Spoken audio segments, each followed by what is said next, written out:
আজকে জুমায় মসজিদ ভরা যায়, ফজরে মুসল্লি পাওয়া যায় না। শীতের দিন, বৃষ্টির দিন ইমাম আর মুয়াজ্জিন দুইজন শুধু নামাজ পড়ে। আল্লাহর ঘর খালি।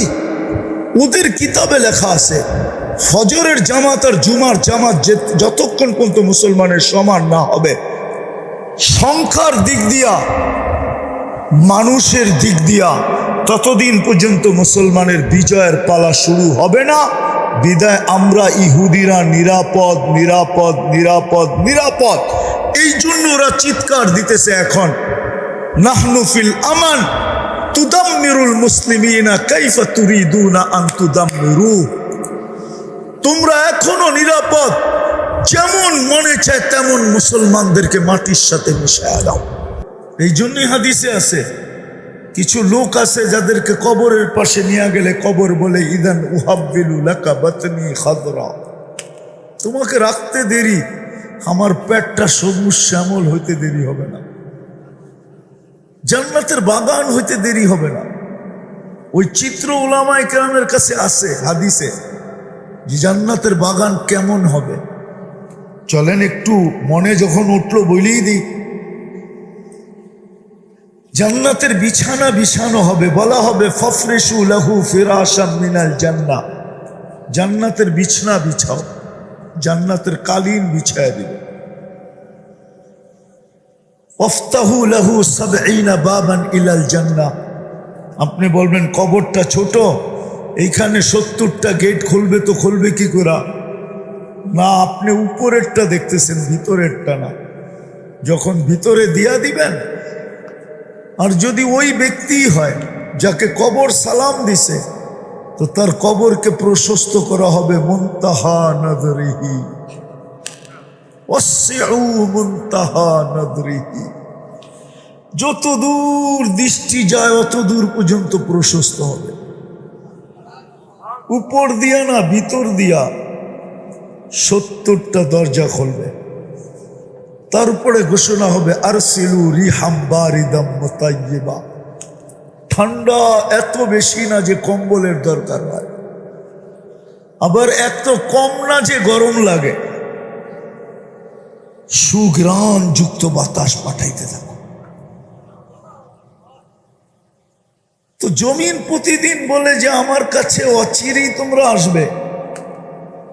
শুধু জমিন না, কসম খোদার, শুধু জমিন না আর শুধু সূর্য না, অনেক কিছুই আমাদেরকে ডেলি সতর্ক করে। এই জন্য আমার কথা শুরুটা ছিল ফুল ফুটা ব্যতীত যেরকম মানুষের কাছে না ঘ্রাণ ছড়ায়, না তার রং বোঝা যায়, না কেউ তার দিকে চোখ তুলা দেখে, না কেউ হাত বাড়ায় নেয়, না কেউ পয়সা দিয়া কিনে। ফুটন্তবিহীন ফুল যেরকম মূল্যহীন, আপনার আমার যেটা বুঝাইতে চাইতেছি যে দুনিয়ায় যতই পরিচয় আকর্ষণের পাত্র হোক না, তাতে কি আসে যায়? আসল হলো আমি আল্লাহ রসুলের কাছে কতটুকু আকর্ষিত। আমি এটাই বুঝাইতে চাইতেছি যে আল্লাহ রসুলের কাছে আমি আকর্ষণের পাত্র হব কি করে। বুঝলাম তো ফুল ফুটলে সকলের কাছে আকর্ষণের পাত্র হয়, বুঝলাম। কিন্তু আমি যুবক, তোমাদেরকে বুঝাইতে চাইতেছি, ভাবো, প্রত্যেকে আমরা ভাবি যে আমি আল্লাহর কাছে আকর্ষণের পাত্র হব কি করে, আমি আল্লাহর কাছে আকর্ষিত হব কি করে, রসুলের কাছে আকর্ষণের পাত্র হব কি করে। কেননা এখানে তো ৬০-৭০ বছর।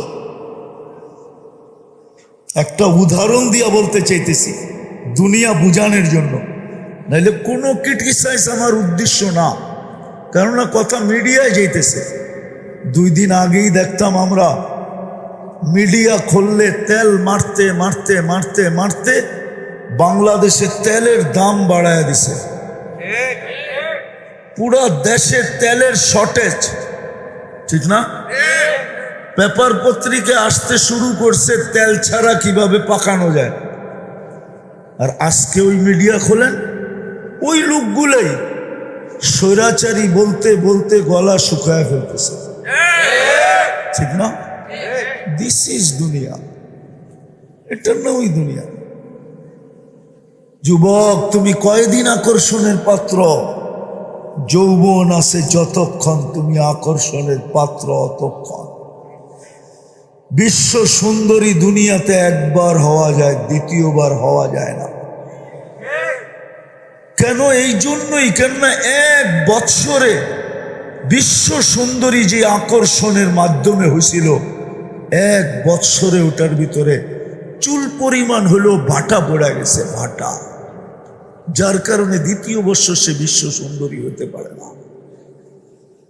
সবাইকে বলতেছি, আপনি আকর্ষণের পাত্র কতক্ষণ দুনিয়াতে থাকবেনই বা কতক্ষণ, আর আকর্ষণের পাত্রই বা কতক্ষণ? যুবককে অতক্ষণ যৌবন আছে যতক্ষণ, রূপসী তো অতক্ষণ রূপ আছে যতক্ষণ, টাকাওয়ালা তো অতক্ষণ টাকা আছে যতক্ষণ, পদালা তো অতক্ষণ পদ আছে যতক্ষণ, ফ্যাক্টরিওয়ালা তো ওই সময় পর্যন্ত আকর্ষণের পাত্র যতদিন ফ্যাক্টরি আছে। ফ্যাক্টরি নাই, ওকে কেউ জিজ্ঞাসা করবে না।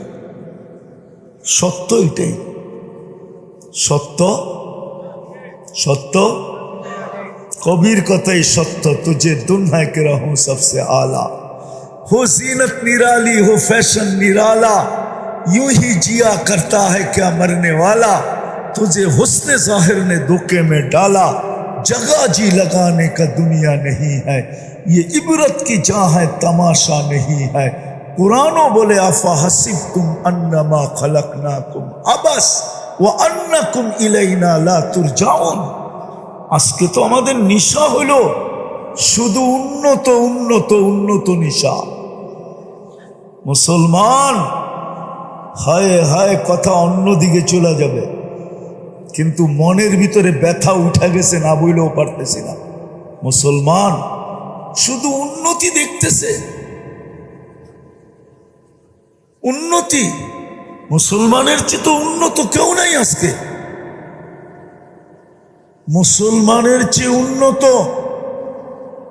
উন্নত যদি মুসলমানের থেকে কেউ হইতো, তাইলে ব্র্যান্ডের জিনিস দুনিয়াতে মুসলমানের চেয়ে বেশি অন্যেরা কিন্তু মুসলমানের সমান কেউ কি মুসলমান এত ব্র্যান্ড ব্যবহার করতো না। যুবকরা মনে হয় বিশ্বাস করে না, ঠিক না? দুনিয়ায় সবচেয়ে বেশি ব্র্যান্ড ব্যবহার করে মুসলমান। যদি শিক্ষিত হয়ে থাকেন তাহলে এখন নেটে যে সার্চ দেন, গুগলকে জিজ্ঞেস করেন যে দুনিয়ার দামি দামি ব্র্যান্ড কারা ব্যবহার করে, কাদের জন্য এই ব্র্যান্ডগুলা টিকা আছে। হায় হায় হায়, রাডু গরির ব্র্যান্ড কাদের জন্য টিকা আছে, রোলেক্স কাদের জন্য টিকা আছে, টি শার্ট কাদের জন্য টিকা আছে, এরকম দামি দামি ব্র্যান্ড কাদের কারণে টিকা আছে। যান গুগলকে জিজ্ঞেস করেন ম্যাকডোনা কাদের কারণে টিকা আছে। ম্যাকডোনা সবচেয়ে বেশি মুসলমান খায়, কেএফসি সবচেয়ে বেশি মুসলমান খায়, দুনিয়ার দামি দামি ব্র্যান্ড সবচেয়ে বেশি মুসলমান খায়, দামি দামি ব্র্যান্ড, সব ব্র্যান্ড টিকা আছে শুধু মুসলমানের কারণে। দুনিয়ার সবচেয়ে বেশি প্রসাধনী মুসলমান ব্যবহার করে, দুনিয়ার সবচেয়ে বেশি অলংকার মুসলমান ব্যবহার করে। বিশ্বাস হয় না? হয়? হয় না মনে হয়, ঠিক না?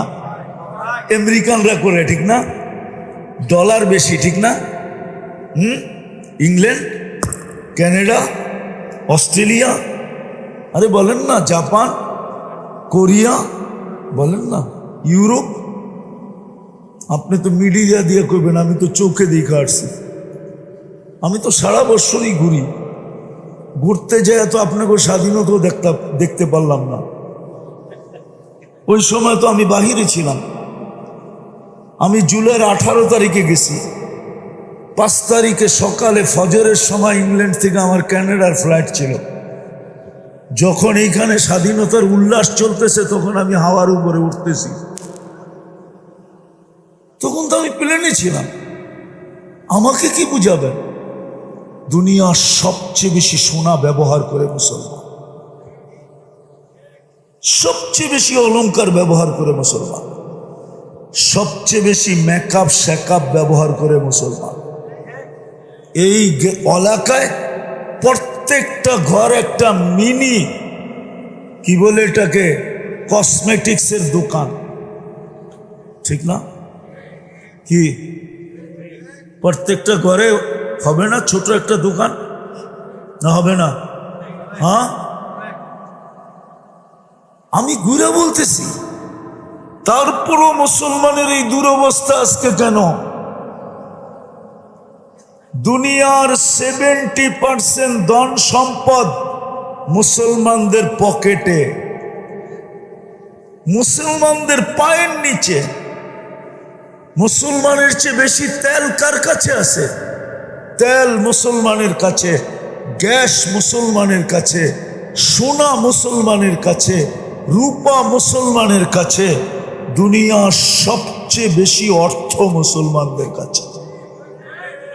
আমি তো বলি, যদি মুসলমান মুসলমান হইতো, 12টা দেশ যদি একত্রিত হইতো আর বলতো সারাটা দুনিয়া কিনা নিতে পারতো, শুধু 12টা দেশ, আমি চিনি ওদেরকে। দুনিয়ার সবচেয়ে বড় টাকা মুসলমানের কাছে। 4 দেশের কাছে দুনিয়ার সবচেয়ে বড় টাকা। কয় দেশ?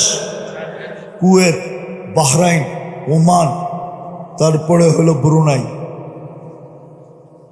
এখানে আছে কেউ ব্রুনাই গেছে? ব্রুনাইয়ের প্রবাসী কেউ আছে এখানে? আছে কেউ? ওই যে আছে। কয় টাকা বেতন পাইতো জিজ্ঞেস করেন তো? উঠতে গেলে 100 টাকা। ব্রুনাইয়ের 100 টাকাই তো আমাদের দেশে 30-35 হাজার টাকা হয়। সবচেয়ে বড় টাকা ব্রুনাই, কুয়েত, বাহরাইন, ওমান। তারপরও মুসলমানের এই দুরবস্থা কেন আজকে? সমানে মারতেছে। আজ পর্যন্ত দুইটা আমি আমার দিলের ব্যথা বলতেছি। জাতিসংঘের বাৎসরিক সমস্ত দুনিয়ার প্রধানদেরকে নিয়ে, দেশের প্রধানদেরকে নিয়ে সম্মেলন হলো দুইটা। মুসলমান 56 থেকে 58টা দেশ, যাদের কাছে 70% সম্পদ দুনিয়ার, একটা ছোট নিন্দা প্রস্তাব পাশ করাইতে পারে না।